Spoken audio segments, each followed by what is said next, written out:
What is up guys, it's Simon from PianoPig.com, and in this video I'm going to show you a little trick to make your scale practice so much more effective. I'm all about finding ways to make our practice as effective as possible, and one of the ways of doing this is by overlapping concepts and practicing more than one thing simultaneously.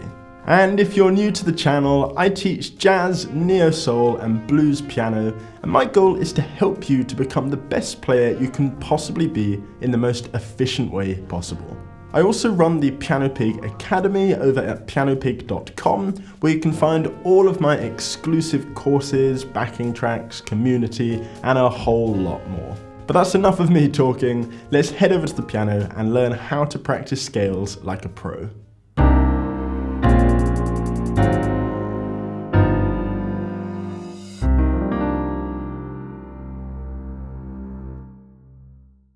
There are many different ways to practice scales. You can apply patterns to them, you can change the direction of them, there are infinite ways to keep them interesting.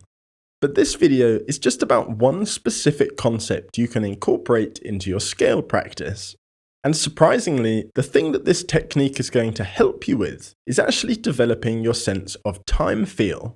As I said at the start of this video, I like to overlap different areas of practice, and this idea overlaps both scales and time feel. So here it is. When you practice your scales, let's say you're playing an A major, ascending then descending.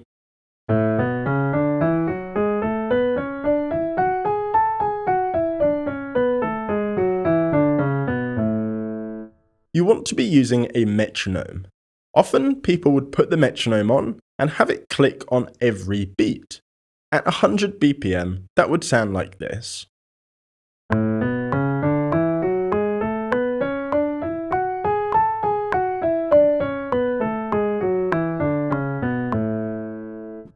That's not what you want to be doing. The next best thing, and this isn't what we're working towards either, is to have the metronome only click on beats 2 and 4. So if you have a fancy metronome app on your phone, you'll probably be able to tell it to only click on specific beats. Otherwise, just put the metronome at half the speed. So that would be 50 BPM. And that would sound like this.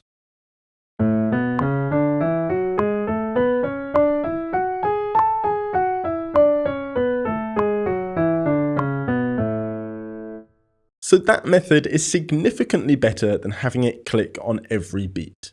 And you might have to practice having it click on beats 2 and 4 for a while before moving on to the final step. Because what we want to work towards, and this is what you've been waiting for, is to only have the metronome click on beat 1 and nothing else. And on top of this, we want to accent beats 2 and 4. This can really throw a spanner in the works if you're not used to doing time feel exercises. So set your metronome to only click on beat 1, or just set it at 25% of the original tempo. So that would be at 25 BPM. Let's have a go with that, and then we'll worry about accenting specific beats afterwards.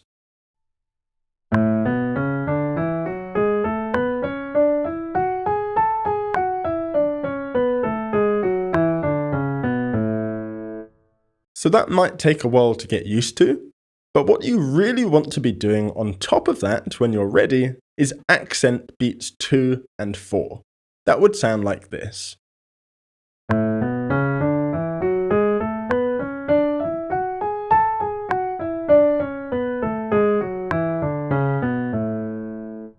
So that really adds a new dimension into your scale practice, and it will do wonders for developing your sense of time.